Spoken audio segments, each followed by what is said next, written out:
कहते हैं जो नसीब में लिखा हो वो होकर ही रहता है। ललिता पवार की किस्मत में ढेरों सितम लिखे थे जिन्हें वो सारी उम्र सहती रहीं और उन्हें तो मौत भी सुकून भरी नहीं मिली। ललिता पवार बॉलीवुड की वो एक्ट्रेस जिसने बताया कि सौतेली माँ के सितम क्या होते हैं, जिसने बताया कि क्रूर सास क्या होती है। यानी इन्हें हिंदी सिनेमा की सबसे बड़ी वैम्प कहें तो गलत ना होगा। लेकिन ये सब किरदार करने के लिए वो इंडस्ट्री में नहीं आई थी, बल्कि उनका सपना बड़ी हीरोइन बनने का था जो एक हादसे के कारण कभी पूरा नहीं हो सका। फिल्म जंग आज़ादी की शूटिंग के दौरान एक थप्पड़ ने उन्हें जिंदगी का पहला करारा झटका दिया था। कहा जाता है कि एक सीन जो उन्हें भगवान दादा के साथ शूट करना था, उसमें एक्टर को उन्हें जोरदार थप्पड़ मारना था।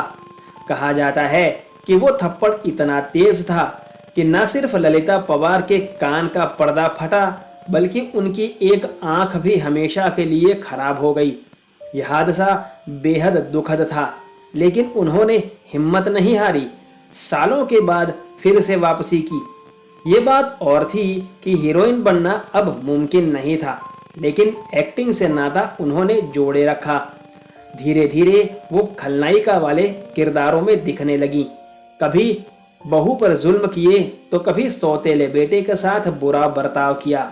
वहीं रामायण में मंथरा बनकर तो उन्हें खूब लोकप्रियता मिली, लेकिन निजी जिंदगी में तकलीफों का दौर जारी रहा।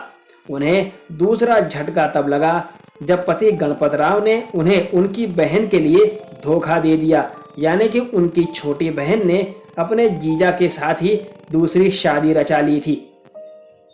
ललिता पवार ने फिर से खुद को संभाला और दूसरी शादी कर ली। कुछ सालों बाद उन्हें पता चला कि उन्हें मुंह का कैंसर है। जिंदगी के आखिरी दिनों में उनका हाल कुछ ऐसा था कि वो घर में बिल्कुल अकेली थीं और उनके पति अस्पताल में भर्ती थे, बीमारी से जूझ रहे थे। उनकी मौत आई और वो चिर निद्रा में सो गईं, लेकिन 3 दिनों तक उनकी लाश उनके घर में पड़ी रही थी। आखिरी समय में उनके पास कहने को उनका अपना कोई नहीं था। ललिता पवार की इस जीवनी के बारे में आपका क्या कहना है, जरूर बताइएगा। आपके लिए बॉलीवुड की बातें।